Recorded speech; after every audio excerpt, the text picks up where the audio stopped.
இனி mobile number இல்லாமலே நம்ம வாட்ஸ்அப் வந்து யூஸ் பண்ணலாங்க. இதை பற்றி பார்க்குறதுக்கு முன்னாடி இது வரைக்கும் நம்ம பேஜை ஃபாலோ பண்ணல அப்படின்னா மறக்காமல் ஃபாலோ பண்ணுங்க. ஓகே, வாட்ஸ்அப் வந்து ஒரு மிகப்பெரிய அப்டேட்டை கொண்டு வந்திருக்காங்க பாருங்க. இது வரைக்கும் நம்ம மொபைல் ஃபோனை வச்சு லாகின் பண்ணி வாட்ஸ்அப் பயன்படுத்தும். இப்போ வந்து உங்களுடைய பர்சனல் நம்பரை நீங்கள் ஷேர் பண்ணாமல் யூசர் நேம் வழியாக நீங்கள் சேட் பண்ணலாம், எல்லாமே பண்ணலாம் அப்படின்ற மாதிரி உங்களுக்கு ஒரு அப்டேட் கொடுத்துருக்காங்க. பிரைவசி கூட்டும் பொருட்டு யூசர் நேம் வசதியை அறிமுகம் செய்தது வாட்ஸ்அப். இந்த வாரத்திலிருந்தே பயனர்கள் விருப்பமான பெயர்களை முன்பதிவு செய்யலாம் என்றாலும் இந்த வருட இறுதிக்குள்ளே எல்லாருக்குமே கிடைக்கும் அப்படின்ற மாதிரி வந்து சொல்லியிருக்காங்க. அதாவது வாட்ஸ்அப் வந்து பார்த்தீங்கன்னா நிறைய பேருக்கு நீங்கள் மெசேஜ் பண்ணுறீங்க அப்படின்னா உங்கள் மொபைல் நம்பர் காமிக்கும். இதுக்கப்புறம் நீங்கள் மொபைல் நம்பருக்கு பதிலாக யூசர் நேம் காமிக்கிற மாதிரி நீங்கள் செட் பண்ணிக்கலாங்க.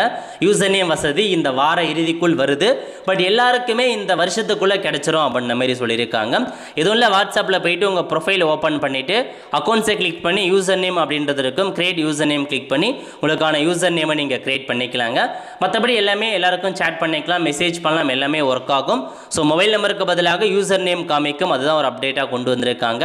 ஸோ நல்ல ஒரு ஆப்பர்ச்சுனிட்டி, உங்களுக்கு ஓப்பன் ஆகுதா இல்லையான்னு செக் பண்ணி பாருங்கள். நிறைய பேருக்கு தெரியப்படுத்துங்க. அடுத்த ஒரு நல்ல சந்திப்போம். நன்றி, வணக்கம்.